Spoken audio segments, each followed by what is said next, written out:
Good morning, virtual forensics. This is Mrs. Shenfield. If you don't know me, I'm one of the three science teachers that will be answering your questions while we are out of school and do virtual learning. Today, we're going to talk about the rubric for this week's work and what your path should be. The rubric is pretty self-explanatory. These are the points that you can get per category, the title page. You need to have your name, dates, and periods. You can work up to 4 people. It does not just have to be Mr. Hendricks' kids working with Mr. Hendricks or Mrs. Tolbert's kids working with Mrs. Tolbert's kids. Anyone in this classroom you can work with. The table of contents and timeline will be your second slide. Teresa Halbach, the prosecution side. You need to present the prosecution side. Even if you feel that Stephen Avery is guilty, you still have to be able to look on the other side. You need to make sure that you present at least 8 pieces of evidence to get a perfect 10. And then you will have the Stephen Avery defense side. Again, 8 pieces of evidence. Now, evidence isn't just physical evidence, what they collected, it's also observational evidence. So, for example, when Brandon Dassey was being interviewed, they violated a lot of Bill of Rights with that kid.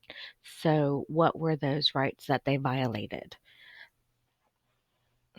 Influential people in the case, you will need to make sure that to get a perfect 10, that you have all 10 influential people that are showcased in the presentation. Of course, evidence, any other evidence that you did not already list. And this is the biggie. Guilty or not guilty. This is your closing statement. This is where you're going to make the argument for what you believe. However, you have to support it with evidence.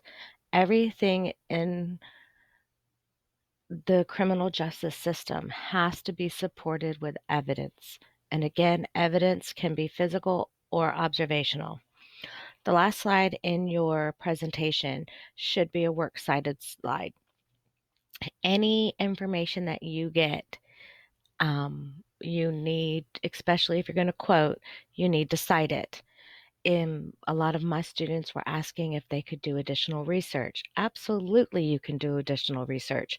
If you use any of that information, cite your work. You need to cite any pictures or gifts that you use, not gifts, but just pictures that you use from the internet. Google Images is not a site. You actually have to click on the picture and give the author credit. Where 50 points of your project is coming from is visual appeal. Please don't make it boring. Please do not make it boring.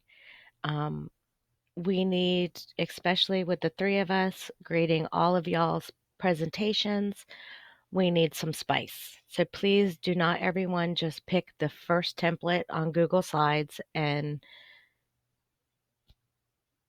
yeah, that will be boring.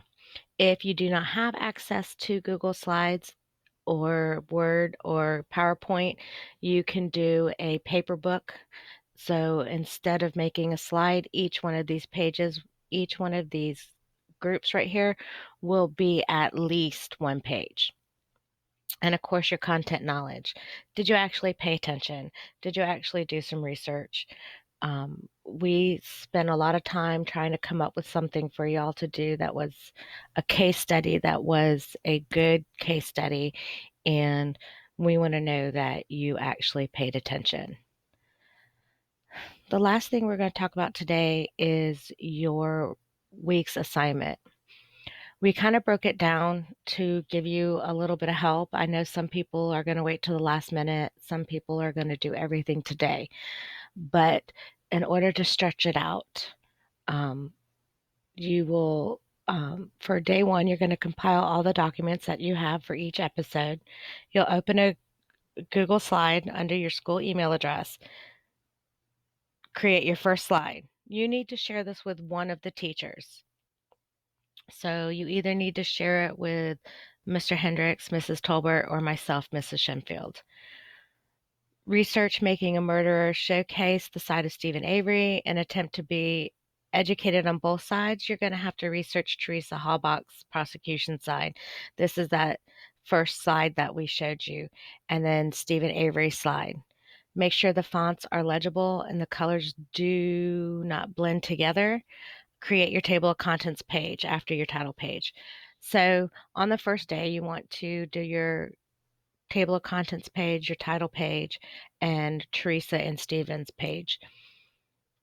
Please make sure that the font is 20.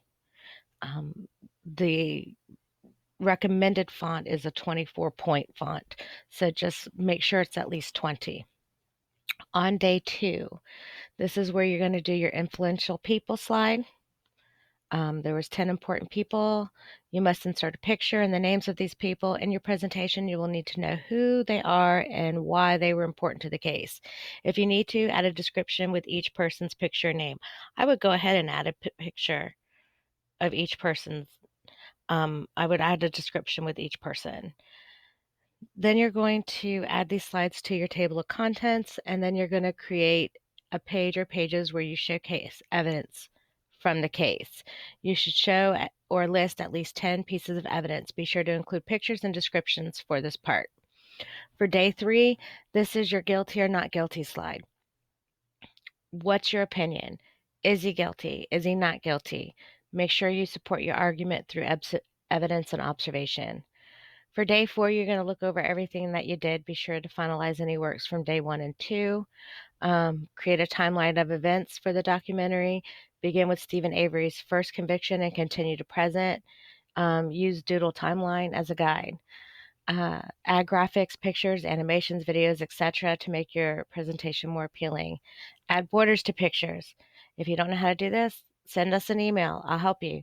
Add transitions to slides. If you don't know how to do this, Google it. Everything can be Google. You can learn anything on YouTube.